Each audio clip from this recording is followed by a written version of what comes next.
Halo semua, selamat datang di podcast Kelompok 4. Saya Okta bersama Kak Septi akan memandu diskusi hari ini tentang good practice versus bad practice dalam smart governance di Bawaslu. Sebelum beranjak lebih lanjut di podcast, kita harus tahu lebih dulu nih teman-teman, apa sih smart governance itu? Smart governance merupakan konsep tata kelola pemerintah yang memanfaatkan teknologi digital, data, dan kolaborasi untuk menciptakan pelayanan publik yang lebih transparan, partisipatif, efisien, dan juga responsif terhadap kebutuhan masyarakat. Mungkin dalam arti sederhananya, kita bisa katakan smart governance berarti bagaimana pemerintah mengelola urusan publik dengan cara yang lebih cerdas, modern, dan juga berbasis teknologi informasi. Nah, sementara itu, good practice sendiri adalah cara pemerintah untuk menjalankan kekuasaannya dengan berlandaskan pada prinsip-prinsip yang berorientasi pada kesejahteraan rakyat. Lalu, good practice sendiri dalam smart governance mengacu pada tindakan yang merugikan publik dan juga melanggar etika pemerintah. Dalam kesempatan hari ini, kami akan membahas praktik nyata di Bawaslu, menganalisis kunci keberhasilan, penyebab kegagalan, dan strategi agar governance lebih efektif dan juga inovatif. Oke, kita tadi udah membahas prolog awal apa sih good governance itu dan bad practice maupun good practice-nya. Mari kita sama-sama nih bahas di podcast ini identifikasi praktik nyata yang ada di Bawaslu. Mungkin pertama aku mau coba tanya ke Kak Yumna. Mungkin bisa dijelaskan Kak, contoh good practice yang menonjol di Bawaslu itu apa aja sih Kak? Nah, menurut saya, beberapa yang menonjol dari penerapan good practice di Bawaslu adalah digitalisasi laporan pengawasan secara real-time, pelatihan ASN berbasis kompetensi sesuai dengan bidang tugasnya, serta kolaborasi dengan masyarakat yang bertujuan untuk menciptakan kebijakan yang lebih efektif, pelayanan publik yang lebih baik, dan juga pembangunan yang lebih inklusif. Sementara menurut saya mengenai bad practice di Bawaslu yaitu adanya birokrasi yang berlapis, kurangnya pemanfaatan data, serta komunikasi internal yang kurang efektif. Pendapat saya, good practice itu memanfaatkan teknologi dan sesuai nilai-nilai ASN.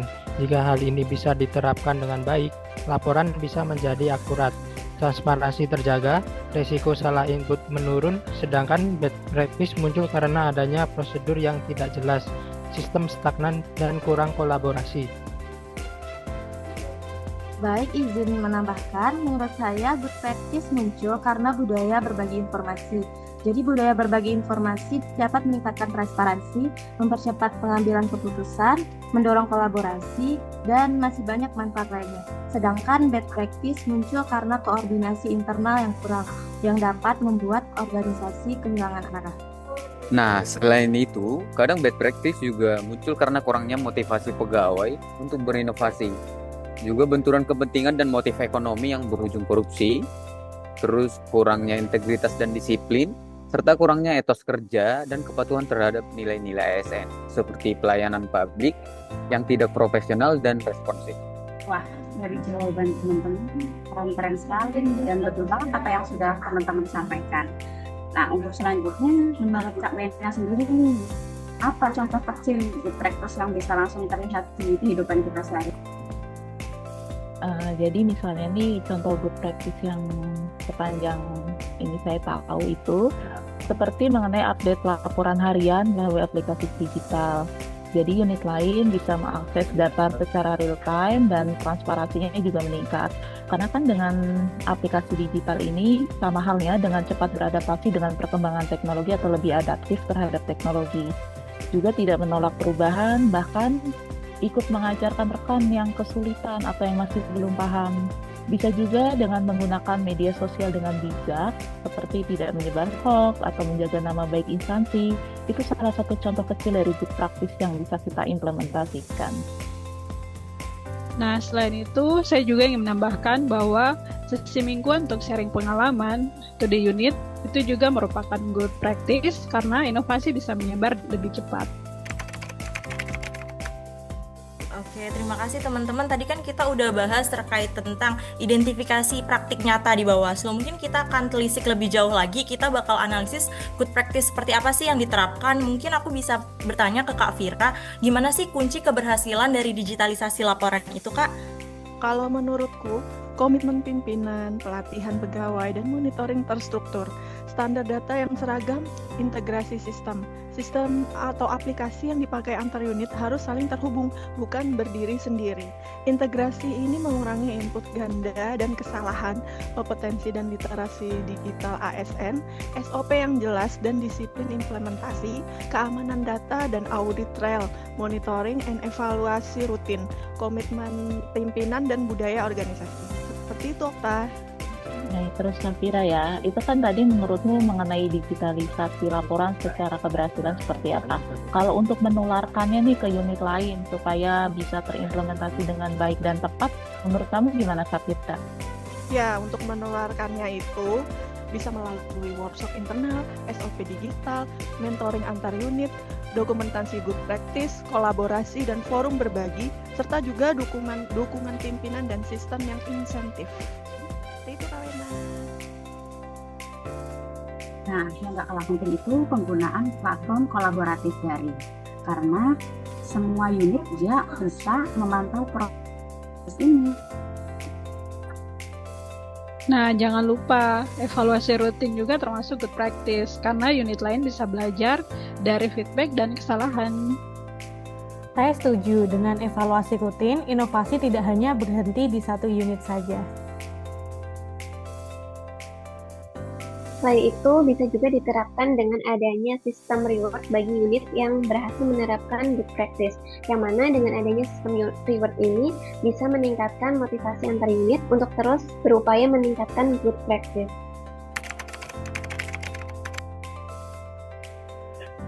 Oke, tadi kan kita udah bahas sama-sama terkait dengan good practice. Mungkin sekarang kita beralih topik ke analisis bad practice ya teman-teman.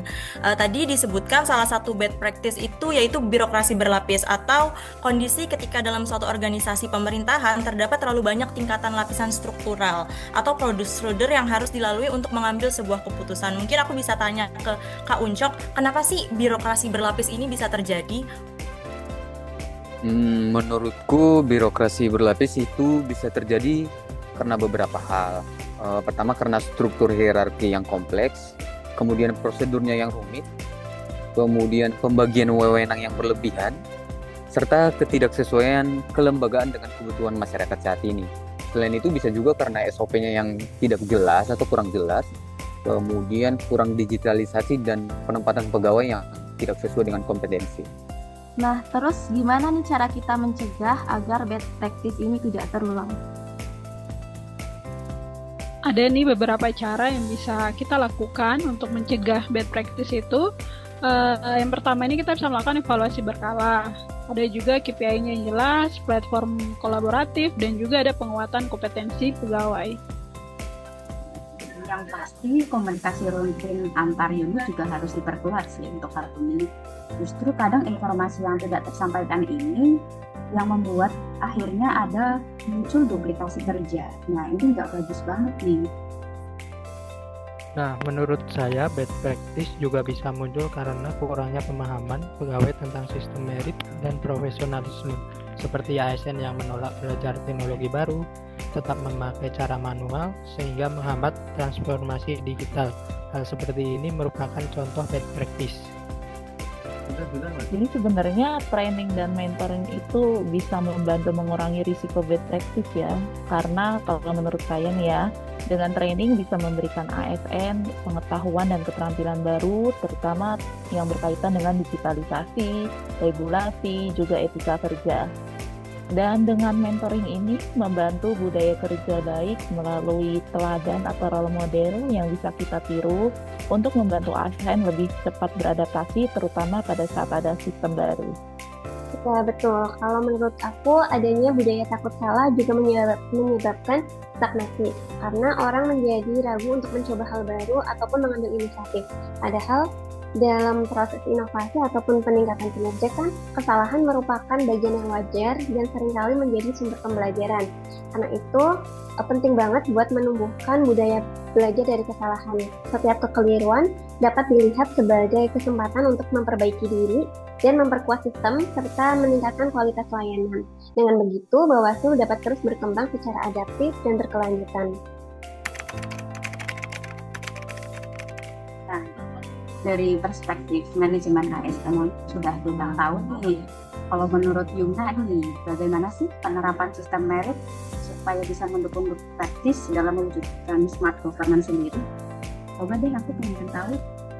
Dari perspektif manajemen ASN yang sudah dijelaskan, good practice sejalan dengan sistem merit, profesionalisme, dan akuntabilitas. Bad practice muncul karena ketidaksesuaian kompetensi dan prosedurnya tumpang tindih. Nah, kalau dari perspektif Smart ASN sendiri, yaitu dengan digitalisasi laporan, inovasi, dan kolaborasi lintas unit membuat governance lebih cerdas dan responsif. Selain itu, Smart ASN ini juga menekankan kolaborasi berkelanjutan dan inovasi. Dan ASN yang kreatif bisa berkolaboratif membuat unit itu bisa menjadi lebih adaptif. Nah, ini bisa berarti teknologi itu nggak hanya efisiensi, tapi juga akuntabilitas ya teman-teman. Data digital memudahkan audit dan juga monitoring, sehingga bad practice bisa kita minimalisir. Jadi kesimpulan dari pembahasan kita di saat ini ada beberapa yang bisa saya sampaikan. Yang pertama nih mengenai good practice. Jadi good practice ini harus terus kita dorong karena bersifat inovatif sesuai dengan nilai ASN dan bisa direplikasi untuk memperkuat pelayanan publik. Nah, sebaliknya untuk bad practice ini yang stagnan dan merugikan publik harus segera diperbaiki melalui SOP yang jelas, digitalisasi serta evaluasi rutin. Pada akhirnya kunci keberhasilan sendiri itu smart performance terletak pada 3 hal. Ini yang pertama, sistem merit agar orang tepat juga berada di posisi yang tepat. Yang kedua, profesionalisme ASN untuk menjaga integritas dan juga netralitas. Dan yang terakhir sendiri, ada pemanfaatan teknologi yang efektif dan juga bertanggung jawab. Nah, dengan komitmen tersebut, ASN bukan hanya menjadi aparatur sipil negara, tapi juga agen perubahan yang juga membawa layanan publik lebih cepat, transparan, akuntabel, adaptif terhadap tantangan zaman yang ada. Inilah peran nyata kita sebagai ASN dalam membangun kepercayaan publik sekaligus menyiapkan kondisi Indonesia emas di 2040. Sekian diskusi kita hari ini tentang good practice dan juga bad practice. Terima kasih buat teman-teman yang sudah hadir hari ini. Sampai jumpa di episode berikutnya. Tetap cerdas, inovatif, dan kolaboratif.